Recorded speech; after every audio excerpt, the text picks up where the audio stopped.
కింద కుట్టుకొదిలే పైన కుట్టుకి కలుపుకొని తీసుకోవాలి. తర్వాత నెక్స్ట్ కప్ అయినా పర్లేదు, వెడల్పైనా పర్లేదు, మీరు ఏది తీసుకున్నా పర్లేదు. నెక్స్ట్ కప్పు తీసుకుంటే కింద కుట్టుకొదిలేసుకొని పైన కుట్టుకి కలుపుకొని తీసుకోవాలి. ఎప్పుడైనా మార్కరు మనకి ఎలా ఉండాలంటే షార్ప్గా ఉండాలి, మనం గీయగానే లావు అవ్వడద్దు. నెక్స్ట్ లూజ్ అనేది చంక కింద ఇట్లా చూసుకోవాలి.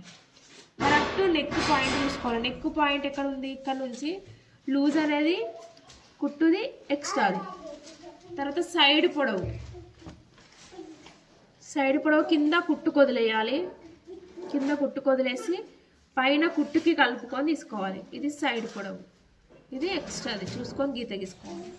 తర్వాత నెక్ పాయింట్ ఏంటంటే ఫస్ట్ బ్లౌజ్ నీట్గా ఉందా లేదా చూసుకోవాలి. దీన్ని కరెక్ట్గా మిడిల్ పాయింట్ షోల్డర్ దగ్గర పట్టుకొని మన షోల్డర్ దగ్గర నుంచి నెక్ దగ్గరికి ఒక చెయ్యి ఇట్లా పట్టుకోవాలి. ఇక్కడ కుట్టుకొదిలేసి క్లాత్ని కదలకుండా దీన్ని పట్టుకొని గుంజొద్దు. తర్వాత మళ్ళీ వెడల్పు ఎక్కువ పెట్టొద్దు. కరెక్ట్ నెక్ ఎంత ఉందో ఇక్కడ మనం చూసుకున్నామంటే ఇది ఆటోమేటిక్గా తెలుస్తుంది మనకి. ఇప్పుడు ఇది నెక్ వెడల్పు, దీంట్లో ఎంతైతే ఉందో అంతకన్నా ½ ఇంచు అంటే పాదం మనం తక్కువ పెట్టుకోవాలి. తక్కువ పెట్టుకున్న తర్వాత మీరు ఇక్కడ కుట్టుకి ఉంది, ఇది ఒక పాయింట్ కుట్టుకి, ఇది ఎక్స్ట్రాది, ఇది కుట్టుది, రెండు కలుపుకుంటే ఇక్కడ షోల్డర్ వస్తుంది. గల్ల వెడల్పు షోల్డర్.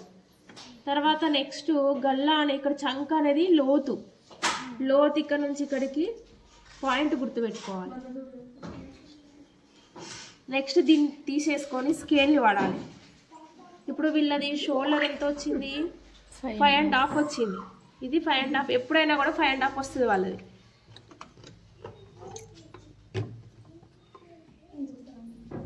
చంక చూడండి ఎంత వచ్చింది, 5½